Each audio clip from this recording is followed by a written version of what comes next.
एक बार फिर से आपका स्वागत है अनुराधा हिंदी क्लासेस में।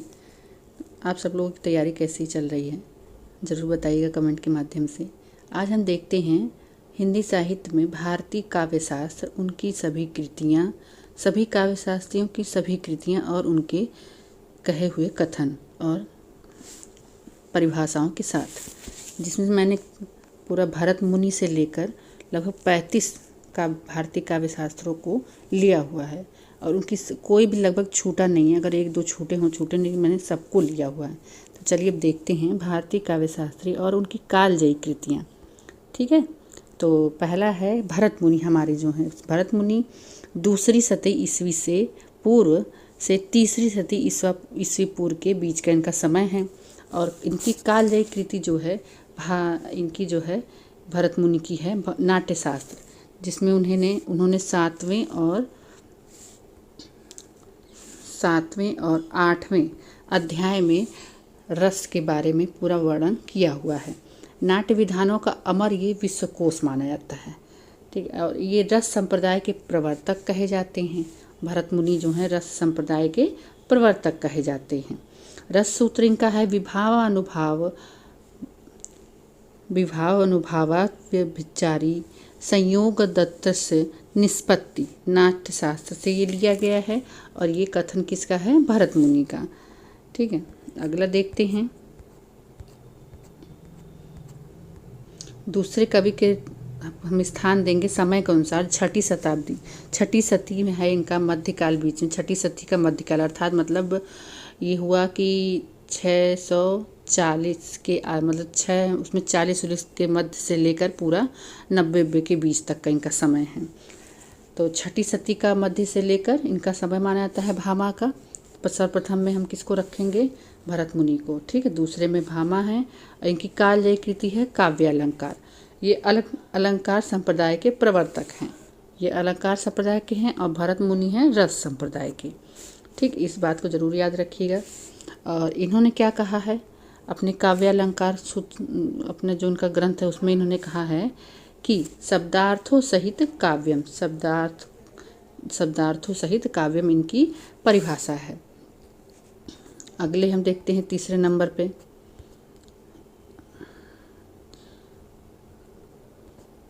एक इनका और परिभाषा मैंने लिया है कि न कांतिमपि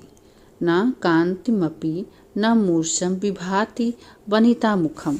काव्य अलंकार से भी ये इनका लिया गया है परिभाषा। अगला है इनका, देखिए तीसरे हैं हमारे दंडी। इनका समय है 7वीं शती का उत्तरार्ध है। इनकी कालजयी कृति मैंने रखा है यहाँ पे काव्यादर्श। काव्यशास्त्र विषय इनका ये ग्रंथ है और 10 कुमार चरितम भी इनका ग्रंथ है। अवंती सुंदरी इनका गद्य काव्य है। अवंती सुंदरी यहाँ पे देखिएगा ध्यान से कि गद्य काव्य है और ये भी अलंकारवादी आचार्य हैं। एक प्रश्न बनता है कि दंडी कौन से संप्रदाय के आचार्य कहे जाएंगे? तो ये कौन से हैं? अलंकारवादी। भामा भी अलंकारवादी थे और भरत मुनि थे रस। ठीक है, चलिए आगे बढ़ते हैं। इनकी परिभाषा है, इन्होंने कही है काव्य शोभाकरान धर्मान अलंकारान प्रच्छते। कहाँ उन्होंने कहा है इसको? अपने रचना काव्यादर्श में। दंडी की रचना का नाम क्या है? काव्यादर्श है। और भी इनकी रचनाएं मैंने ऊपर बताया हुआ है आपको। 10 कुमार चरितम। ठीक, 10 कुमार, ये देखिए टीजीटी में मतलब एक बार अगर छोड़ दूसरी बार जरूर पूछता है कि 10 कुमार चरितम अवंती सुंदरी कथा जो उसका संपूर्ण नाम है किसके रचना है? ठीक है, तो 10 से दंडी याद कर लीजिए, दंडी से ही याद कर लीजिए 10 कुमार चरितम और काव्यादर्श। ठीक है, तो द का ज़्यादा ही प्रयोग, इस तरह से आप ट्रिक से याद कर सकते हैं। आगे बढ़ते हैं, हम चौथे नंबर पर देखते हैं। इनकी और परिभाषा मैंने ली हुई हैं, थोड़ा डबल बार हो गया है, कंप्यूटर में थोड़ा सा अभी दिक्कत है लग रहा है। कि नैसर्गिक च प्रतिभा श्रुत बहुनिर्मलम काव्यादर्श, ये भी इनकी परिभाषा है। और दूसरा है शरीरम तव दिष्टार्थ वैच्छिन्ना पदावली, ये भी इनकी परिभाषा ली गई है। ठीक है, कहाँ से ली गई है? काव्यादर्श से। दंडी की रचना है वो काव्यादर्श। अगला है इनकी परिभाषा, देखिए अगले कवि हैं, हम अगले आचार्य को रखेंगे। ठीक है, अगले आचार्य हैं वामन। वामन है इनका भी, देखिए रचना का नाम डंडी से मिलता जुलता है। तो थोड़ा सा इनके में क्या है कि उनका काव्यालंकार है, इनका काव्यालंकार सूत्र वृत्ति। तो व से भी अगर हम याद रखें तो वृत्ति कौन, वामन। तो इस तरह से छोटे छोटे ट्रिक लगा के हम इसको याद कर सकते हैं। इनकी कालजयी कृति का नाम है काव्यालंकार सूत्रवृत्ति, सूत्रावृत्ति। इनका समय है 8वीं से लेकर 9वीं सदी के मध्य का, मतलब आधा 8 से और 9 का प्रारंभ समय ले लेंगे हम। अगला देखते हैं, ये रीति संप्रदाय के प्रवर्तक हैं। वामन की रीति प्रसिद्ध है, ये रीति संप्रदाय के प्रवर्तक हैं। रीति को काव्य की आत्मा मानने वाले, ये रीति को ही काव्य की आत्मा मानते हैं वामन। तो ये रीति को काव्य की आत्मा मानते हैं। ऐसे तो काव्य की आत्मा, अलंकार और रस अलग अलग लोगों ने माना है। अब इनकी रचना का इसमें यहाँ पे देखिए क्या है, सौंदर्यम लंकारम काव्यालंकार सूत्रवृत्ति। ठीक है, ये इनकी रचना में ये कहा गया है। और भी इनकी देखिए रचनाओं से मैंने परिभाषाओं को लिख लिया है कि और भी जितनी भी कुछ छूटे नहीं। कवित्व बीजम प्रतिभा मानम, कवित्व बीजम प्रतिभानम, ये भी काव्यालंकार सूत्रवृत्ति से है। सादृश्य लक्षणा वक्रोक्ति, काव्यालंकार सूत्र से। देखिए यहाँ वक्रोक्ति आ गया तो आप क्षेमेंद्र को नहीं समझेंगे ना, औचित क्षेमेंद्र का है। और यहाँ वामन की वक्रोक्ति यहाँ पे ये दिया है, तो इसको ध्यान दीजिएगा। ये मोस्ट थोड़ा परिभाषा है कि सादृश्य लक्षणा वक्रोक्ति। ठीक, कुंतक का नहीं मान के इसको यहाँ पे वक्रोक्ति से कुछ लोग क्या परीक्षा में जरूर पूछा जाएगा, हो सकता है पूछ लिया जाए, तो यहाँ लोग कुंतक लगाने लगेंगे कि किसकी परिभाषा है, कुंतक नहीं। हमको ऐसे जो थोड़ा सा एक तरह से जो मतलब बझाऊ जो प्रश्न रहते हैं इनको जरूर नोट डाउन कर लेना चाहिए। अगला है कि विशिष्ट पद रचना रीति, विशिष्ट पद रचना नीति, ये भी काव्यालंकार सूत्रवृत्ति से लिया गया है। वामन की रीति आत्मा काव्यस्य। ठीक है, ये तो तुरंत आप देख के समझ जाएंगे कि रीति को काव्य की आत्मा किसने माना है, वामन ने। एक वही जो दूसरा नंबर वाला था उसको आप जरूर याद रखें, भूले नहीं। अगले हैं देखिए 5वें नंबर पे उद्भट, ये 9वीं शताब्दी का पूर्वार्ध इनका समय है। कालजयी कृतियाँ हैं काव्यालंकार सार संग्रह, भामा विवरण, कुमार संभव, ये भी इनकी रचनाएं हैं। रुद्रट 9वीं सदी का आरंभ इनका समय है। कालजयी कृति है काव्यालंकार। देखिए 2 रचनाओं का नाम मिल रहा है, लेकिन यहाँ पे आपको याद करना पड़ेगा, तो आप याद करिए। इनका देखिए रुद्रट का बहुत ही परिभाषा ये जो प्रसिद्ध है, ननु शब्दार्थो काव्यम, किसका है, काव्यालंकार में रुद्रट ने दिया हुआ है। अगला है देखिए 7वां है, थोड़ा फास्ट चलते हैं क्योंकि लगभग 35 आचार्यों को मैंने लिया है। देखते हैं कि भट्ट लोलट, उद्भट और अभिनव गुप्त के बीच में का इनका समय है। अभिनव गुप्त और उद्भट के बीच का समय है। भरत के रस सूत्र के प्रथम ये व्याख्या कार्य हैं। यहाँ पे ये देखिए रस संप्रदाय जो रस निष्पत्ति हुई थी, तो उसमें 4 लोग थे जिन्होंने रस सूत्र का व्याख्या किया था। तो सबसे प्रथम किसका स्थान है, भट्ट लोलट का है। ये उत्पत्तिवाद और उपचयवाद और आरोपवाद, इनकी उत्पत्तिवाद का देखिए तीनों नामों को मैंने यहाँ लिख लिया है कि कोई भी नाम छूटे नहीं। तो उत्पत्तिवाद का, उपचयवाद और आरोपवाद, सभी नाम यहाँ पे हैं। आगे बढ़ते हैं। शंकुक का समय है 9वीं सदी का आरंभ और भरत के रस सूत्र के द्वितीय व्याख्याकार हैं ये।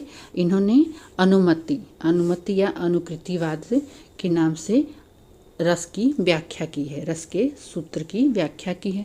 अब इसे देखिए किस तरह से याद कर सकते हैं। जब शंकुक नाम आ रहा है तो आप यहाँ शंका कर सकते हैं। जब व्यक्ति को शंका होती है तो क्या होता है कि कोई भी कार्य स्वयं न करके अनुमति लेना पड़ता है।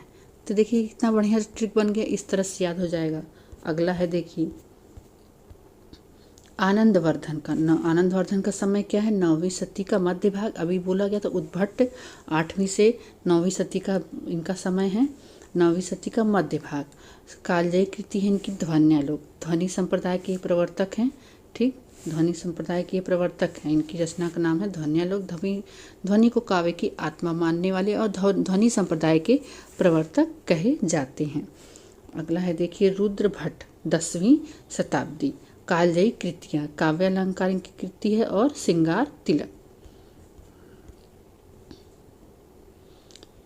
भारतीय काव्य शास्त्री और उनकी कालजयी कृतियाँ। अब देखिए 11 नंबर पर मैंने किसको रखा है, राजशेखर को। इनका समय है 880 से लेके 920 के बीच का समय है। इनकी रचनाएं हैं काव्य मीमांसा। सबसे प्रसिद्ध इनकी रचना ये है काव्य मीमांसा। ये आप लोग अगर याद होगी तो काव्य मीमांसा इनकी प्रसिद्ध रचना है। बाल रामायण इनकी कृति है, और इनकी एक कृति है कर्पूर मंजरी, ये जो कि प्राकृत भाषा में लिखी गई है। कारित्री भावित्री याविती में प्रतिभा भिदे, मतलब प्रतिभा के जो दो भेद माने गए हैं, कारित्री प्रतिभा और भावित्री प्रतिभा। तो ये किसने माना? देखिए यहाँ इनके जो परिभाषा है, जो लक्षण की परिभाषा दी गई है यहाँ पे, तो यहीं से समझ में आता है कि किसने माने हैं, राजशेखर ने। चलिए अगला देखते हैं कि कहाँ से लिया गया है ये, काव्य मीमांसा से। अभ्यास इति मंगलः, अभ्यास इति मंगलः, ये भी परिभाषा ली गई इनकी काव्य मीमांसा से। आगे बढ़ते हैं हम। 12वां है मुकुल भट्ट, 9वीं सती इनका समय से 9वीं से लेकर 10वीं सदी तक। इनकी कालजयी कृतियाँ हैं कौन सी, अभिधा वृत्ति मातृका। 13वें नंबर पे हम रखेंगे धनंजय को। धनंजय की काल कृति है 10 रूपक। ठीक है, तो 10 रूपक आप इस तरह से देखिए याद कर सकते हैं कि मैंने जो ट्रिक बनाई हुआ, धन को गिनना, मतलब 10 रूप में 10 कितना हुआ, धन हमारा 10 हुआ। तो यहाँ से इनकी रचना को आप याद कर सकते हैं इस तरह से। मैंने हर रचनाओं को किस ट्रिक से याद करना है वो मैंने एक नोट्स बनाया हुआ है। नेक्स्ट टाइम मैं उसका वीडियो अपलोड करूँगी, शॉर्ट वीडियो बहुत, कि किस तरह से किस रचना को क्या याद कर सकते हैं, तो आप उसको नोट डाउन कर लीजिएगा। अभी पहले लेकिन पूरा क्या है कि पूरा व्याख्या देखते हैं। अगला चलिए देखिए भट्टनायक हैं। इनका समय है 10वीं सदी का मध्यकाल। ठीक है, तो इनकी रचनाओं को देख लेते हैं और इनकी परिभाषाओं को। ये भरत मुनि के रस सूत्र के तृतीय व्याख्याकार हैं।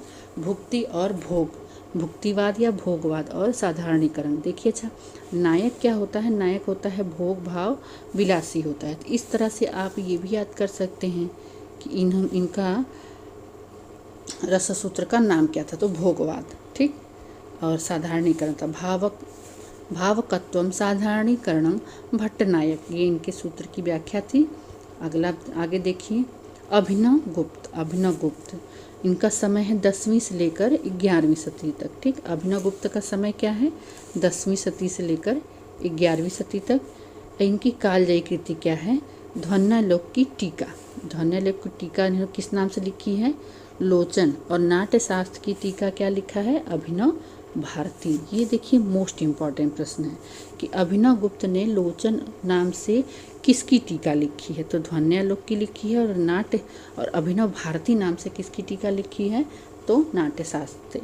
भरत के रस सूत्र के चतुर्थ व्याख्याकार ये कहे जाते हैं, और अभिव्यक्तिवाद। ठीक, अभिव्यक्तिवाद इनके सूत्र का नाम था। आगे बढ़ते हैं। 16वां कुंतक, 10वीं से 11वीं सदी कालजयी कृति थी। ठीक, कुंतक की क्या थी, कालजयी कृति थी वक्रोक्ति इन्होंने ये वक्रोक्ति संप्रदाय का आरंभ किया था। इनका समय था 10वीं से 11वीं शताब्दी। वक्रोक्ति जीवितम इनके रचना का नाम था। शब्दार्थों सहितो वक्र कवि व्यापार शालिनी, किसने कहा है, कुंतक ने कहा है। शब्दार्थों सहित वक्र कवि व्यापार शालिनी, ठीक, क्या है, कुंतक। सागर नंदी 17वें नंबर पे, सागर नंदी 11वीं सदी का ये आरंभ में इनका समय था। इनकी कालजयी कृति है नाटक लक्षण रत्न कोसम। ठीक, नाटक लक्षण रत्न कोसम। आगे बढ़ते हैं हम। भोजराज का समय क्या है, भोजराज का समय है 11वीं सदी का पूर्वार्ध। कालजयी कृतियाँ इनकी हैं सरस्वती कंठाभरण और श्रृंगार प्रकाश। एक आगे हैं फिर 19वें नंबर पे महिम भट्ट, ये भी बहुत इंपॉर्टेंट है, कई परीक्षाओं में पूछे जाते हैं। 11वीं सदी का इनका मध्यकाल समय था। व्यक्ति विवेक, ये प्रश्न आया हुआ है TGT में भी और PGT में भी, तो इसको जरूर आप ध्यान दीजिएगा कि व्यक्ति विवेक किसकी रचना है, तो महिम भट्ट की। क्षेमेंद्र बहुत ही प्रसिद्ध है आचार्य। क्षेमेंद्र की क्या है, इनका औचित्य इनका देखिए, क्षेमेंद्र का 11वीं शती का उत्तरार्ध समय था। कालजयी कृतियाँ हैं औचित्य, विचार, चर्चा, सुवृत्त, तिलक, ये भी बहुत पूछा गया है पेपर में। कवि कंठा भरण, तीनों इनकी रचनाएं बहुत ही मोस्ट इम्पॉर्टेंट हैं। और ये औचित्य संप्रदाय के प्रवर्तक हैं। इनका संप्रदाय था औचित्य। अगला है 11वीं शती, 21वें नंबर पे 11वीं शती का उत्तरार्ध इनका समय था। मम्मट का कालजयी कृति है काव्य प्रकाश, तद्दोषो शब्दार्थो सगुणा वलंकृति पुनः क्वापी। इनकी ये काव्य प्रकाश से इनका ये उदाहरण लिया गया है। ठीक, काव्य प्रकाश मम्मट की रचना है। अगला एक लिया गया है काव्य प्रकाश से कि शक्ति, कवित्व, बीज रूप, संस्कार, विशेष। ठीक, ये भी इनके काव्य प्रकाश से लिया गया है। अगला है हेमचंद्र, 22वें नंबर पे हेमचंद्र हैं। इनका समय है 12वीं शती। कालजयी कृति इनकी है क्या, काव्यानुशासन। और अगले देखते हैं रामचंद्र गुणचंद, ये भी बहुत अच्छे आचार्य हैं। इनके बारे में भी पूछा जाता है कि रामचंद्र गुणचंद का समय क्या है, तो 12वीं शती का पूर्वार्ध। आगे बढ़ते हैं। कालजयी कृति है इनकी नाट्य दर्पण, ये आया हुआ है प्रश्न है, तो इसको आप जरूर याद कर लें। ठीक, कि नाट्य दर्पण किसकी कृति है। वाग्भट्ट प्रथम, इनका समय है 12वीं शती का पूर्वार्ध। इनकी कालजयी कृति है वाग्भट्टालंकार। 25वें नंबर पर देखते हैं रुय्यक का देखिए एक रचना है अलंकार सर्वस्व, जो कि बहुत ही प्रसिद्ध है। 12वीं शती का मध्यकाल इनका समय है और इनकी रचना है काव्य अलंकार सर्वस्व। अगला देखते हैं हम अमरचंद, 13वीं शती का मध्यकाल इनका समय है। कालजयी कृति है काव्यकल्प लता वृत्ति। ठीक है, उधर था काव्य अलंकार सुतवृत्ति, तो ये नाम थोड़ा बहुत मिलता है, नहीं तो अलग ही लगभग समझा जाएगा। वृत्ति केवल मैच कर रहा है, काव्यकल्प लता वृत्ति। अब फिर है 87 नंबर पे हैं जयदेव का समय है 13वीं शती का मध्य भाग। और इनकी कालजयी कृति है चंद्रालोक, ये पूछा भी जाता है। ठीक, चंद्रालोक इनकी क्या है, बहुत ही प्रसिद्ध रचना है। शारदा तनय, 28वें नंबर पर शारदा तनय, 13वीं शती का मध्य भाग इनका समय है। 13वीं शती का मध्य भाग इनका समय है। इनकी कालजयी कृति है भाव प्रकाश, ये भी बहुत फेमस रचना है। भाव प्रकाश इनकी कालजयी कृति है। विद्याधर का समय है, देखिए 29वें नंबर के कवि हैं विद्याधर, और 13वां से लेके 14वीं शती तक इनका समय था। इनकी रचना को हम देख लेते हैं। कालजयी कृति क्या है, एकावली। ठीक, एकावली इनकी कृति है। किसकी कृति है, विद्याधर की। विद्यानाथ, देखिए विद्यानाथ विद्याधर दो लोग आए हैं, तो विद्यानाथ का समय क्या है, 13वीं से लेकर 14वीं, उनका मध्य था 13वां। अब इनकी कृति क्या है, प्रताप रुद्र सो भूषणम इनका। तो मैंने किसी को छोड़ा नहीं, किसी भी आचार्य को। तो आगे हमने जो पहले पढ़ा वो सब बहुत प्रसिद्ध आचार्य, उनको तो हम छोड़ ही नहीं सकते हैं, लेकिन इन लोगों का भी क्रमबद्ध मैंने वर्णन कर दिया है कि कोई भी क्रम नहीं छूटेगा आपका। अब विश्वनाथ हमारे आते हैं। विश्वनाथ साहित्य दर्पण इनकी बहुत फेमस रचना है। इनका समय है 14वीं शताब्दी। अगला देखते हैं। अब इनकी मैंने जितनी भी उदाहरण थे, परिभाषाएं इन्होंने दी हुई हैं, सबको लिखा है। तो क्या है, वाक्यम रसात्मक काव्यम, साहित्य दर्पण में इनका ये परिभाषा दिया गया है। प्रज्ञा नवनम उन्मेषम शालिनी प्रतिभा मता, ये भी इनका साहित्य दर्पण से ये परिभाषा दिया गया। काव्यस्य शब्दार्थो शरीरम, ये भी साहित्य दर्पण से परिभाषा दिया गया है, और काव्य मीमांसा में भी ये परिभाषा उल्लिखित है। आगे बढ़ते हैं हम। भानु मिश्र, इनका समय है 13 से 14वीं शती। कालजयी कृति है इनका, देखिए रसमंजरी और रस तरंगड़ी। ठीक, अब ये रचना कहाँ से मैचिंग हो गई हमारी, रसमंजरी नंददास की रचना से। तो यहाँ पे ध्यान देने योग्य है कि पूछ सकता है कि भारतीय साहित्य में रसमंजरी नाम से रचना किसने लिखी। तो यहाँ पे नंददास को एग्जामिनर लिख सकता है, उसमें कोई दो राय नहीं है। लेकिन अगर वो पूछ रहा है कि भारतीय काव्य शास्त्र में, तो भारतीय काव्य शास्त्र में भानु मिश्र। आगे देखते हैं रूप गोस्वामी। रूप गोस्वामी भी बहुत प्रसिद्ध आचार्य हैं। 33वें नंबर पर मैंने इनको रखा हुआ है। इनका समय है 14वीं से लेकर 15वीं शताब्दी। कालजयी कृति है इनकी उज्ज्वल नीलमणि, जो कि बहुत ही प्रसिद्ध रचना है। आगे 34वें नंबर पे केशव मिश्र। इनका समय है 14वीं शती। इनकी कालजयी कृति है अलंकार शेखर और तर्क भास, जो कि बहुत प्रसिद्ध है। अप्पा दीक्षित हैं, 35वें नंबर पर रखा गया इनको। 16वीं से लेकर 17वीं शती तक इनका समय है। इनकी कालजयी कृतियाँ जो हैं, एक है कुवलयानंद, जो कि बहुत ही फेमस है। कुवलयानंद और चित्रमीमांसा, ये दोनों बहुत ही प्रसिद्ध हैं। इनको तो हम छोड़ ही नहीं सकते। और ये भी प्रसिद्ध है वृत्तिवार्तिक। ठीक, तो किसकी रचना है सब ये? अप्पय दीक्षित की चित्रमीमांसा और कुवलयानंद, ये दोनों रचनाएं बहुत ही प्रसिद्ध हैं। लास्ट और लिस्ट हैं 36वें नंबर पर पंडित जगन्नाथ, पंडित राज जगन्नाथ। 16 से 17वीं शती इनका समय है और इनकी कालजयी कृति है रस गंगाधर। रस गंगाधर बहुत प्रसिद्ध है और इनकी जो ये परिभाषा है ये भी बहुत ही प्रसिद्ध है। काव्य लक्षण के लिए रमणीयार्थ प्रतिपादकः शब्दम काव्यः, रमणीयार्थ प्रतिपादकः शब्दः काव्यम, जो कि इन्होंने रस गंगाधर में दिया है। तो किसने दिया है? पंडित जगन्नाथ ने।